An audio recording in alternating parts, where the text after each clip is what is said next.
voir dans le titre de la vidéo, on est là pour parler de tout ce que j'ai reçu ce mois-ci.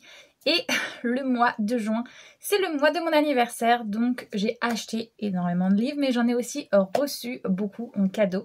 Donc je vous montre ça tout de suite. Comme mon anniversaire tombe dès le début du mois, ça a commencé forcément très fort. Je suis née le 3 juin, donc voilà, j'ai reçu pas mal de cadeaux et vous en doutez, j'ai reçu des livres la plupart du temps. On commence avec un collègue à moi qui m'a acheté Blood of Hercule. Je lui avais fait une liste de 6 livres et je lui avais dit si tu veux me faire un cadeau pour mon anniversaire, vas-y, fais-toi plaisir dans cette liste là. Donc il est allé au supermarché le plus près et il a trouvé donc Blood of Hercule. Je suis un petit peu déçue parce que au niveau de la qualité, je pense pas que... Ah, si vous allez peut-être le voir, mais vous voyez, ça s'en va, le gaufrage. Donc c'est un peu dommage, mais sinon c'est bon. Au niveau de l'histoire, on est sur une réécriture mythologique. Un peu en mode dystopie, les titans sont réapparus et du coup il y a l'élite de cette société qui est les descendants des dieux qui font les classes, on appelle ça des Spartes, les descendants des dieux, et ils ont une classe particulière, un pays particulier où ils sont. Et en gros, c'est des gladiateurs, très clairement. C'est eux qui sont envoyés dès qu'il y a un titan qui spawn dans un endroit. On les envoie pour massacrer les titans et pour protéger l'humanité. Mais il y a tout un délire autour justement de la divinité, d'être élu, d'être adulé de tous et tout. Et nous, on va suivre notre jeune fille qui vit parmi les humains, mais qui très clairement fait partie de la plus basse extraction. Elle a été mise à l'adoption dans une famille qui très clairement la maltraite et elle va avoir un petit frère adoptif avec elle, qu'elle va essayer de protéger par tous les moyens. Voilà, très clairement. On est dans les clichés américains qui sont parqués là dans les mobil-homes, qui n'arrivent pas à s'en sortir, qui vivent avec des tickets de rationnement et voilà, très clairement on est dans la pauvreté extrême jusqu'à justement ses 19 ans où elle a la possibilité de passer à un concours et lorsqu'on passe ce concours, notre sang aussi est comment on dit ça, est analysé et du coup on va découvrir que en fait c'est une Sparte elle aussi et donc elle va être directement envoyée dans le pays des Spartes en mode téléportation et on va la mettre en plein milieu d'une arène pour qu'elle fasse justement les jeux initiatiques pour devenir elle aussi une Sparte et aller dans l'école pour devenir une guerrière et aller massacrer des titans. Évidemment, vous vous en rendez bien compte, elle n'est pas du tout prête à ça. Elle pourrait être une humaine jusqu'à encore 2-3 secondes. Donc voilà, ça va être assez folklore de la voir justement entrer dans cet univers-là, comprendre les tenants et les aboutissants, de voir aussi justement tout le lore qui a été créé autour de la mythologie. Donc voilà, très hâte de faire cette lecture. Ensuite, j'ai reçu un premier cadeau de ma maman qui va être en fait en 2 parties. Je lui ai demandé un livre maintenant et j'aurai un autre livre en septembre-octobre parce que l'autre livre que je veux, qui est de la même maison d'édition, n'est pas du tout pour moi dans le thème, dans la saison. Donc je veux attendre septembre-octobre pour le prendre. Donc voilà, elle m'a appris du coup Apprentice to the Villain, comme vous pouvez voir, la magnifique édition en relié. Donc c'est le tome 2 de Assistant to the Villain, que vous pouvez voir. Il est trop beau, je suis trop contente. Alors comment ne pas vous spoiler? On est sur en fait une réécriture de conte, tout simplement, mais pas une réécriture de conte genre la petite sirène et tout, c'est vraiment un conte à l'ancienne, avec un royaume qui a un vilain et tout le monde déteste ce vilain parce que très clairement, c'est le gros méchant de l'histoire. Mais ce méchant vit dans un château où il a évidemment plein d'employés et il faut être capable de les gérer. Quand il va rencontrer par mégarde une jeune femme justement qui a perdu son emploi récemment mais qui a une famille à charge, donc qui a besoin d'un nouvel emploi, qui a un père malade et une petite sœur à alimenter, et du coup il va lui proposer justement de devenir son assistante et de l'aider en gros à gérer un peu sa propre entreprise, et donc c'est ce qu'elle va faire, elle va devenir l'assistante du vilain, mais évidemment devenir la RH du vilain du royaume, ce n'est pas du tout repos, et donc il se passe ce qui se passe dans le premier tome, et donc j'ai très très hâte de découvrir la suite là de ce tome-là. Ce tome-là en plus est sorti le 4, donc ça tombait très bien puisqu'on fêtait avec ma famille mon anniversaire le lendemain de mon anniversaire, donc le 4. Donc je l'ai reçu et je suis trop contente. Regardez-moi cette beauté, c'est un signe. Donc voilà, je suis trop joie. Et le deuxième du coup que je vais commander mais que je vais attendre plus tard dans quelques mois, c'est Rewitch de cette même édition chez Calix aussi, qui est très orange, witchy et tout, donc pas pour maintenant, je l'achèterai au mois de septembre je pense. J'ai eu une énorme enveloppe de la part de ma tante, donc du coup j'ai fait un petit craquage du slip. Donc oui, j'ai commandé à Cotard en relié le tome 1, le tome 2, le tome 3 Et eh bien du coup j'ai pris le 3.5 mais là ils ont mis un 4. Donc voilà, je suis très contente de moi. Je ne les avais pas, j'adore cette saga. Il me manque plus que celui-là de Nessa que j'aime pas du tout.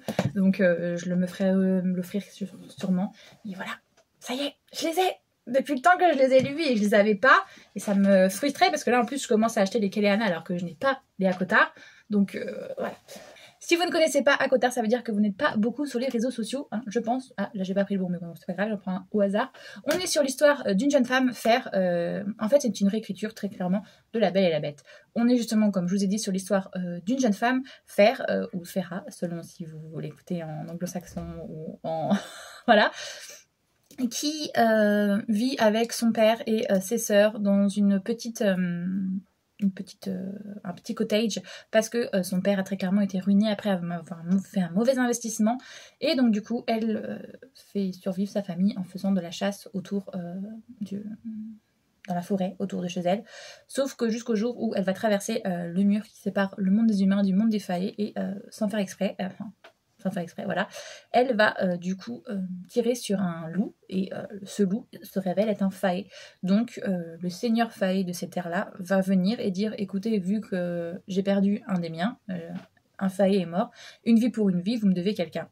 Le père va vouloir y aller évidemment, mais ce n'est pas lui qui va être retenu puisque Fer va du coup se désigner elle-même vu que c'est elle qui a fait la faute. Donc on part sur ça à la base dans le tome 1, le tome rouge qui est juste là. On part vraiment sur une réécriture de La Belle et la Bête avec des failles, voilà. Mais plus on avance dans l'histoire et mieux c'est, puisque à partir du tome 2 et à partir du tome 3, on a le vrai love interest qui est mis en place. Et là, comment vous dire que c'est un des meilleurs boyfriends, si c'est pas pour moi le book boyfriend par excellence, le meilleur. Pour le moment, je pense qu'il n'y a personne qui pourra dépasser celui-là dans mon cœur. C'est pas possible. Donc on s'arrête là pour mes cadeaux d'anniversaire, qui est déjà, comme vous avez pu le voir, assez conséquent. Et j'ai aussi eu des petites réceptions, forcément. J'ai aussi fait des achats, vous devez vous en douter. Donc voilà, j'ai pris Father, I Don't Want This Marriage, le tome 6. On est sur l'histoire d'une jeune femme qui va mourir sous...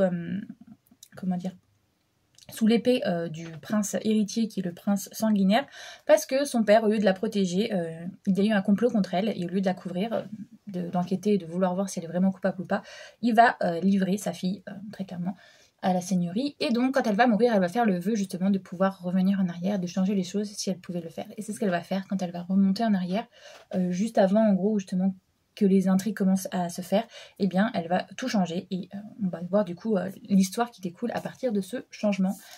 C'est un webtoon, voilà, vous voyez on est sur des couleurs que j'adore, un style graphique super beau, donc très contente et très hâte du coup de pouvoir lire ça. On continue avec une adaptation Fangirl, le tome 2. On est sur l'histoire d'une jeune femme qui a une jumelle mais qui sont diamétralement opposées et là elles vont toutes les deux rentrer à l'université et celle-ci ensuite tout particulièrement c'est celle qui est fan des fans et qui fait une fanfiction sur une œuvre en particulier et à tel point qu'elle a publié sa fanfiction et tout et là elle va faire une université de lettres, mais on va voir si ces études justement vont être compatibles avec ses désirs à elle.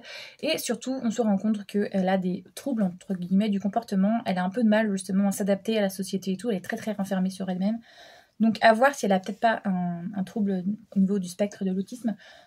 Voilà, donc j'ai très hâte de voir ça. Et à l'inverse, justement, sa jumelle qui est elle, très extravertie et tout, qui veut se décoller au maximum d'elle, aussi bien physiquement que les projets qu'elle a. Donc on va voir ce que ça va donner. J'ai hâte de pouvoir le lire pour voir. Parce que le tome 1, j'étais en mode, c'est introductif, mais à voir où ça va aller en fait. Donc je l'ai maintenant, je vais pouvoir avancer. Donc j'ai la nouvelle chef de clan, le tome 4. On est sur l'histoire, elle est même pas sur la couverture, là, de cette jeune fille qui va en fait, elle aussi, être adulte et va se rendre compte qu'elle est une bâtarde. Surtout, enfin, ça elle le savait déjà, mais c'est surtout que sa famille a périclité. Et à ses 20 ans, elle va mourir en se rendant compte que justement toute sa famille est partie en lambeaux petit à petit. Donc quand elle va mourir, elle va faire le vœu de pouvoir remonter en arrière, c'est encore une réincarnation. Et donc c'est ce qui va se passer, elle va revenir à l'âge de ses 7-8 18 ans, je crois, et donc elle va faire en sorte de changer le destin de sa famille, qu'ils ne tombent pas dans les astres dans lesquels ils sont tombés, les addictions, les jeux, les complots, les machins, les trucs, donc. Et elle va essayer de se mettre, elle et son père, sur le devant de la scène pour justement devenir les héritiers légitimes et changer le destin de leur famille. Donc, très hâte de les lire.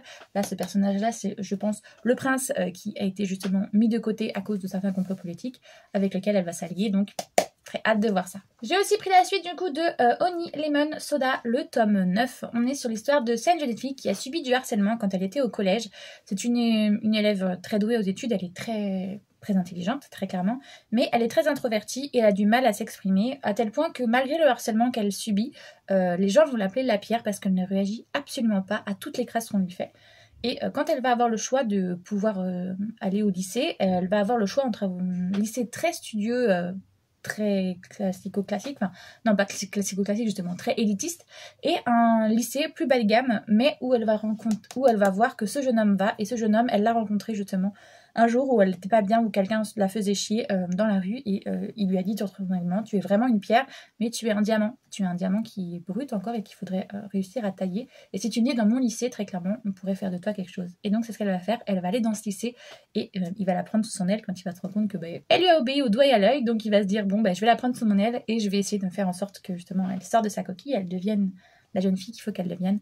Et au début, on va avoir une petite amitié qui va se nouer, mais très vite, ça va changer en quelque chose de plus, même si ça prend bien son temps à se mettre en place. C'est que dans le dernier tome, là, le tome 8, où, waouh, ils sont ensemble. Donc là, on va voir justement la relation avancer, développer. C'est bon, ils sont ensemble maintenant, on va pouvoir avoir quelques trucs quand même.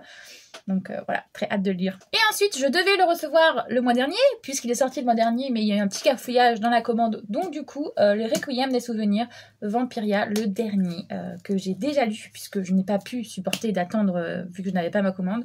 Quand j'ai vu que je l'avais pas dans ma commande, je l'ai écouté en audio, donc celui-là, il est lu. Du coup, il ne va pas dans ma palle, il va directement, hop, dans ma bibliothèque. Donc, Tornixen, donc on est sur le dernier Vampiria, et je ne fais pas l'update maintenant, mais je suis très frustrée.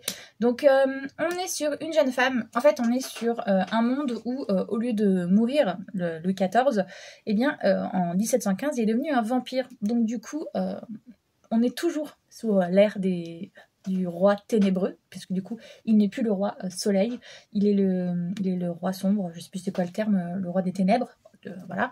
Et les nobles sont devenus des vampires, et du coup, le Carita, le tiers-état, est bien devenu justement le quart-état. On ne doit pas la dîme en monnaie, mais on doit la dîme en sang.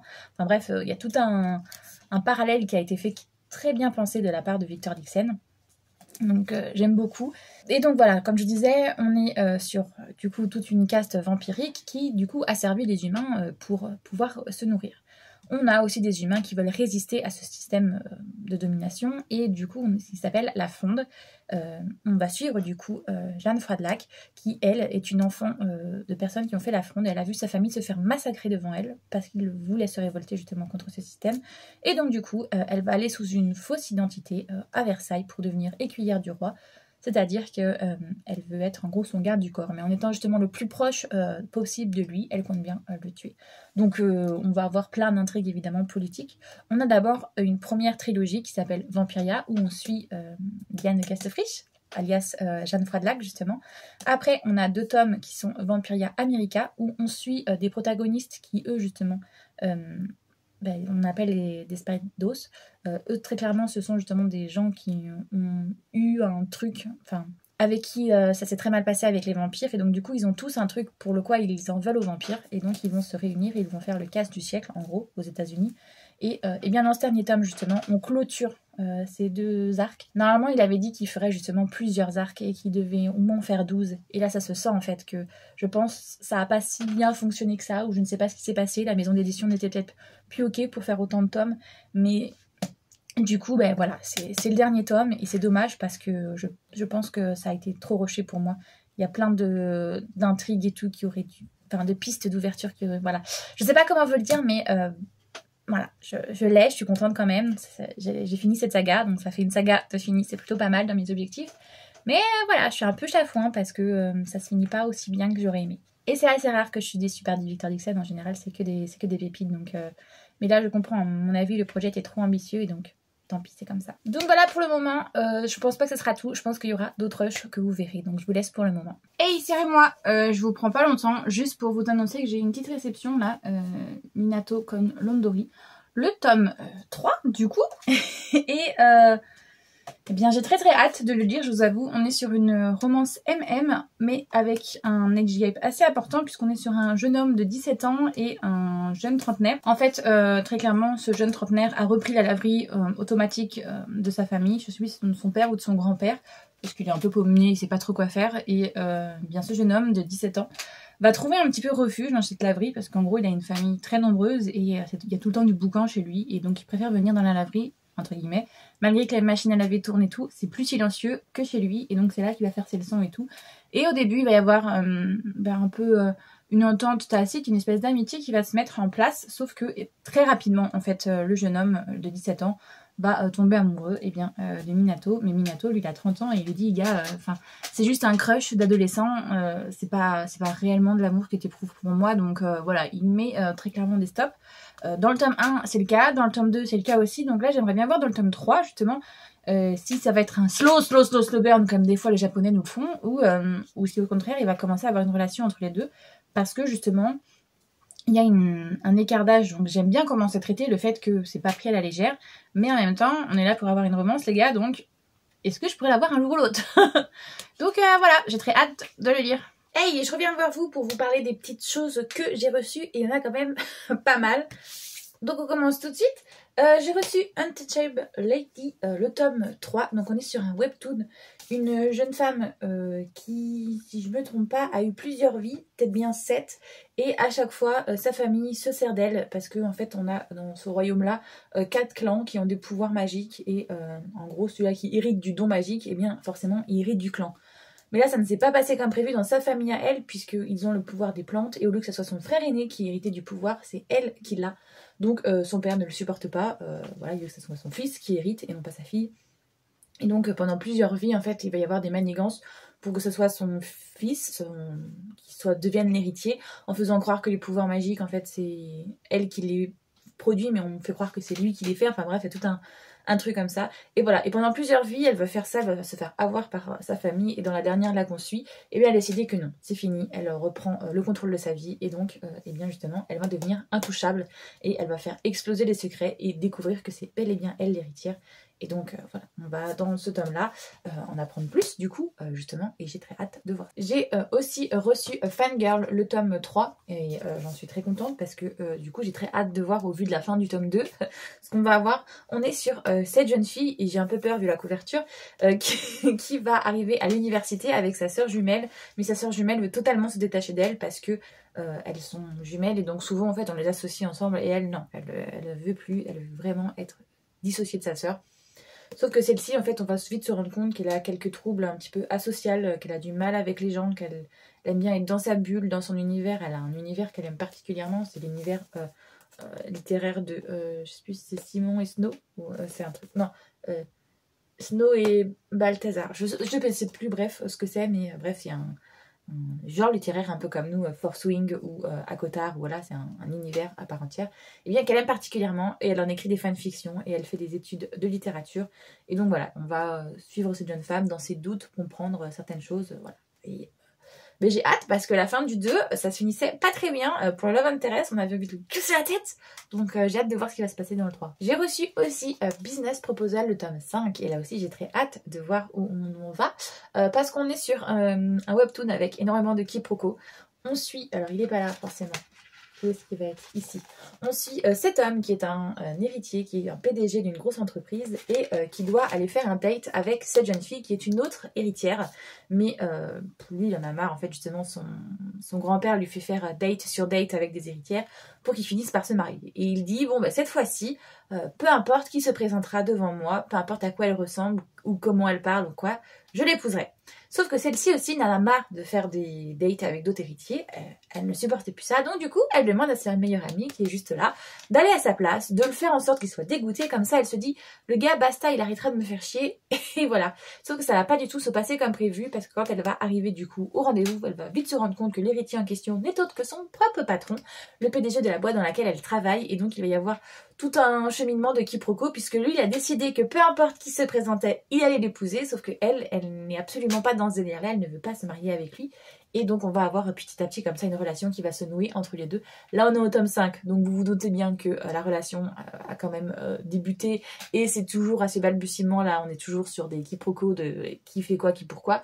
Et on a aussi du coup l'héritière, on voit son histoire à elle à côté, qui eh bien potentiellement va être avec le secrétaire du gars que je vous ai montré là. Il a un secrétaire particulier qui lui fait tous ces trucs, c'est un peu son bras droit. Et donc justement, elle, cette héritière, est intéressée par lui et non pas par le PDG. Donc voilà, on va suivre leur histoire et j'ai très hâte du coup que ça avance. J'ai aussi reçu du coup Mademoiselle Lapine et le grand méchant léopard. On est sur le tome 4 et celui-là j'ai eu du mal à le recevoir parce que je l'avais commandé en précommande et je n'en ai pas reçu. Et il a fallu que je fasse du coup un recours pour le recevoir du coup puisque je n'avais pas eu l'exemplaire que j'avais commandé. Donc bref, j'ai fini par l'avoir, un petit peu en retard mais c'est pas grave. On est sur un monde où il y a des humains, mais il y a surtout des métamorphes en fait. Pas mal de créatures sont métamorphes avec des lions, des loups, des panthères, des lapins. Et on va suivre justement en particulier la jeune fille qui se transforme en lapin, comme le nom l'indique, Mademoiselle Lapine, qui en fait normalement, toutes les personnes métamorphes, à leurs 3 ans, se transforment en humains. Ils naissent en tant qu'animaux et ils se transforment en humains. Cette jeune fille a plus de 18 ans et ne s'est toujours pas transformée en humaine. Donc on se demande qu'est-ce que c'est pas ça. Et donc sa famille en a marre justement parce que c'est les héritiers du clan du lapin. Et donc ils vont l'abandonner dans la forêt des léopards en se disant de toute manière ils vont la prendre pour lapin, ils vont la manger et on en sera débarrassé. Sauf que ce n'est pas exactement comme ça que ça va se passer, évidemment. Elle va être recueillie par un des chefs du clan des léopards et il va se comprendre assez rapidement qu'il y a un problème avec ce lapin, que c'est justement pas un seul lapin. Mais du coup, il va essayer de comprendre comment faire pour qu'elle se transforme en humaine. Et voilà, on va du coup avoir une relation entre les deux. Et j'ai très hâte justement parce que là, pour le moment, on est sur les quiproquos l'un et l'autre pendant les 3 premiers tomes. Et voilà, on a la révélation au tome 3. Donc là, j'ai hâte de voir justement comment leur relation à eux va avancer. Je l'ai ouvert pour être sûr, mais du coup, j'ai reçu un service de presse. Et j'en reçois pas beaucoup parce que je ne suis pas une grosse influenceuse littéraire et voilà, je n'ai pas de partenariat. Mais je fais par contre ce qui s'appelle les masses critiques Babelio, où on a la possibilité de recevoir un livre. Ils font la masse critique une fois par mois, selon des genres et des critères différents. Et on a la possibilité de recevoir un livre. Donc là, je vois que je l'ai reçu de Casterman. Donc je crois que c'est déjà ce que c'est. C'était une BD, un espèce d'essai féministe. Et oui, c'est ça. Donc voilà, c'est une BD sur nos poils, mon année d'exploration du poil féminin. Donc c'est une BD, mais c'est un peu aussi un essai justement. Parce que, eh bien, on va parler du poil et je suppose de la société dans laquelle on vit, l'image que ça renvoie de la femme et tout. Donc j'ai très hâte de le lire. Je pense que ça va être hyper intéressant. Donc par contre, cette couleur est vachement flashy. Je suis en train de me dire là à la caméra, ça doit bien vous péter. Donc voilà, j'en sais pas plus et j'ai très hâte de lire ça et je vous le dirai évidemment dans un prochain update lecture. Donc voilà ce que j'ai reçu pour le moment. On est fin juin, ça m'étonnerait que j'en reçoive beaucoup plus. Si c'est le cas, eh bien je vous ferai un autre update. Mais du coup je vais quand même clôturer la vidéo là je pense. Parce que je crois que mes cadeaux d'anniversaire vont arriver en retard. La plupart des personnes m'ont dit je l'ai commandé mais je l'ai pas encore reçu et tout. Donc voilà, je pense que ça arrivera au mois de juillet, c'est pas grave, franchement j'en fais vraiment pas cas. Et donc du coup vous verrez mes cadeaux d'anniversaire je pense dans une prochaine vidéo. Enfin vous en avez déjà vu une partie là et vous verrez une autre partie dans la prochaine vidéo le mois prochain. J'espère que cette vidéo vous a plu. Si c'est le cas, n'hésitez pas à liker, ça aide énormément au référencement. Si vous aussi vous avez eu pas mal de réceptions, que vous avez acheté des livres et tout ce mois-ci, n'hésitez pas, on peut en parler en commentaire. J'adore savoir ce que vous avez acheté et tout, si on a des trucs en commun ou pas du tout. Et puis si vous êtes trop timide pour mettre un commentaire, n'hésitez pas à en laisser un mais en mettant un petit émoticône. Par exemple là, je sais pas moi, une petite femme ou alors une rose ou alors une petite panthère, un petit lapin, peu importe, mettez ce que vous voulez. Mais mettez des petits emojis si vous voulez, mais laissez un commentaire, ça aide énormément pour le référencement. Et puis évidemment, si vous souhaitez voir le reste de mes vidéos, n'hésitez pas à vous abonner. Moi j'espère que tout va bien pour vous, que vous passez un bon moment, que vous faites de bonnes lectures et je vous fais tout plein de gros bisous.